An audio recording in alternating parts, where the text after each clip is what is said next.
ಈಗ ಟೇಸ್ಟಿ ನಿಪ್ಪಟ್ಟು, ಕ್ರಿಸ್ಪಿ ನಿಪ್ಪಟ್ಟು ಇದನ್ನು ಮಾಡುವ ವಿಧಾನವನ್ನು ಹೇಳ್ತಾ ಇದ್ದೀನಿ. ಏನೇನು ಸಾಮಗ್ರಿಗಳು ಹಾಕಬೇಕು ಅಂತ. ಇಲ್ಲಿ 6 ಕಪ್ಸ್ ಅಕ್ಕಿ ಹಿಟ್ಟು ತೊಗೊಂಡಿದ್ದೀನಿ. 6 ಕಪ್ ಅಕ್ಕಿ ಹಿಟ್ಟು. ಅದೇ ಕಪ್ಪಲ್ಲಿ ನಾನು ಈ ಕಪ್ಪಲ್ಲಿ ತೊಗೊಳ್ತಾ ಇದ್ದೀನಿ ಎಲ್ಲನೂ. ಅದೇ ಕಪ್ಪಲ್ಲಿ 3 ಕಪ್ಸ್ ಮೈದಾ ಹಿಟ್ಟು, 2 ಕಪ್ಸ್ ಕಡಲೆಕಾಯಿ ಬೀಜನ ಹುರಿದುಬಿಟ್ಟು ಪಪ್ ಮಾಡಿಕೊಂಡು ಅದನ್ನು ರತ್ತುಡಿಲಿ ಸ್ವಲ್ಪ ಪುಡಿ ಮಾಡ್ಕೊಂಡು ಕೋರಸ್ಸಾಗಿ ತೊಗೊಂಡಿದ್ದೀನಿ. ಮತ್ತು ಹುರ್ಗಡ್ಲೆ ಅದನ್ನು 2 ಕಪ್ಪು ತೊಗೊಂಡಿದ್ದೀನಿ. ಮತ್ತು ಕರಿ ಲೀವ್ಸು, 1 ಬಂಚ್ ಕರಿ ಲೀವ್ಸು ಚಾಪ್ ಮಾಡಿಕೊಂಡು ಅದನ್ನು ತೊಗೊಂಡಿದ್ದೀನಿ. ಆಮೇಲೆ 1 ಟೇಬಲ್ ಸ್ಪೂನ್ ಅಷ್ಟು, ಇಲ್ಲಾಂದರೆ 3 ಟೀ ಸ್ಪೂನ್ ಎಳ್ಳು ಹಾಕ್ತಾಯಿದ್ದೀನಿ. ಮತ್ತು 1 ಟೇಬಲ್ ಸ್ಪೂನ್ ತೊಗೊಂಡು ಇಟ್ಕೊಂಡಿದ್ದೀನಿ ರೆಡ್ ಚಿಲ್ಲಿ ಪೌಡರ್. ಇದು ಬ್ಯಾಡಗಿ ಮೆಣಸಿನ್ಕಾಯಿ ಪುಡಿ ಹಾಕ್ಕೊಳ್ಳಿ, ತುಂಬ ಕಲರು ಚೆನ್ನಾಗಿ ಬರುತ್ತೆ. ಆಮೇಲೆ ಸಾಲ್ಟ್ ಟು ಟೇಸ್ಟು, ಇದು 3 ಟೀ ಸ್ಪೂನ್ ಅಷ್ಟು ಸಾಲ್ಟ್ ಹಾಕ್ತಾಯಿದ್ದೀನಿ. ಮತ್ತು 8 ಗ್ರೀನ್ ಚಿಲ್ಲೀಸು ಮತ್ತು 1 ಪಾಡು ಬೆಳ್ಳುಳ್ಳಿ. ಇದನ್ನು ಕ್ಲೀನಾಗಿ ಚಾಪ್ ಮಾಡಿಬಿಟ್ಟು, ಸಣ್ಣಗೆ ಚಾಪ್ ಮಾಡಿಬಿಟ್ಟು ಹಾಕ್ಬಿಟ್ಟು, ಅದಾದಮೇಲೆ ಯಾವುದು ಕಪ್ಪಲ್ಲಿ ಅಕ್ಕಿ ಹಿಟ್ಟು ತೊಗೊಂಡಿದ್ವೋ ಅದೇ ಕಪ್ಪಲ್ಲಿ ಅರ್ಧ ಕಪ್ಪು ಎಣ್ಣೆ ತೊಗೊಂಡು ಚೆನ್ನಾಗಿ ಕಾಯಿಸಿ ಇದ್ರ ಮೇಲೆ ಹಾಕಿ ಎಲ್ಲ ಮಿಕ್ಸ್ ಮಾಡಿಬಿಡೋದು.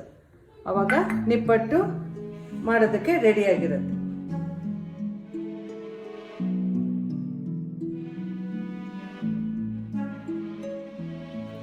ಈಗ ಬಿಸಿ ಕಾಯಿಸಿರೋ ಎಣ್ಣೆ ಹಾಕಿ ಮಿಕ್ಸ್ ಮಾಡಿ ಈ ಥರ ಎಲ್ಲ ಒಂದು ಕಡೆ ಪ್ರೆಸ್ ಮಾಡಿ ಇಟ್ಟಿದ್ದೀನಿ. ಈಗ ಸ್ವಲ್ಪ ಪಕ್ಕಕ್ಕೆ ತೊಗೊಂಡು ಸ್ವಲ್ಪ ನೀರು ಹಾಕ್ಕೊಂಡು ಹೀಗೆ ಚೆನ್ನಾಗಿ ನಾದ್ಬಿಟ್ಟು ಈ ಥರ ಚೆನ್ನಾಗಿ ನಾದ್ಕೊಳ್ಳಿ. ಮಾಡಿ ಒಂದೊಂದು ಸತಿಗೆ ಒಂದೊಂದು 5 ಉಂಡೆ ಮಾಡಿ ಇಟ್ಕೊಂಬಿಡಿ. ಎಲ್ಲನೂ ಒಟ್ಟಿಗೆ ಮಾಡಿಬಿಟ್ರೆ ಏನಾಗುತ್ತೆ, ಮೆದು ಬಂದ್ಬಿಡುತ್ತೆ ನಿಪ್ಪಟ್ಟು. ಈ ಥರ ಚೆನ್ನಾಗಿ ಮಾಡಿ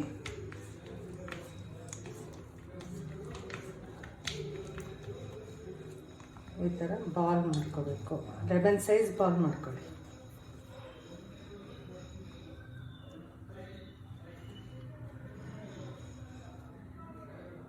ನೋಡಿ, ಈ ಥರ 11 ಸೈಜ್ ಬಾಲ್ ಮಾಡ್ಕೊಳ್ಳಿ.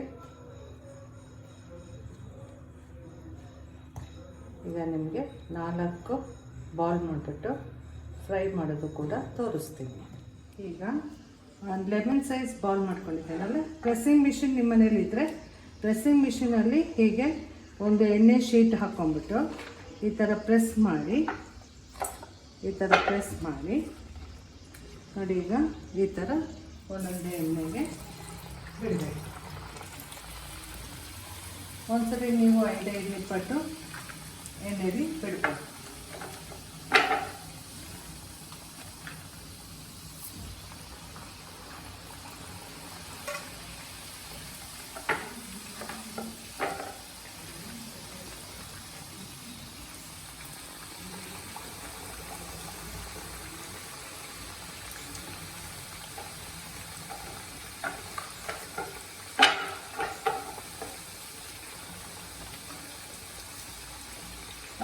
ನಿಮ್ಮ ಮನೆಯಲ್ಲಿ ಪ್ರೆಸ್ಸಿಂಗ್ ಮಿಷಿನ್ ಇರಲಿಲ್ಲ ಅಂದ್ಕೊಳ್ಳಿ, ಅವಾಗ ಏನು ಮಾಡ್ಬೋದು, ಒಂದು ಶೀಟ್ ಮೇಲೆ ಈ ಥರ ಇಟ್ಬಿಟ್ಟು ಈಗ ಪ್ರೆಸ್ ಮಾಡಿಬಿಟ್ಟು 2 ಸಲ ಪ್ರೆಷರ್ ಕೊಡಿ, ಅವಾಗ ಚೆನ್ನಾಗಾಗುತ್ತೆ. ಹೀಗೆ ಪ್ರೆಸ್ ಮಾಡಿಬಿಟ್ಟು ನೀವು ಬಿಡ್ಬೋದು.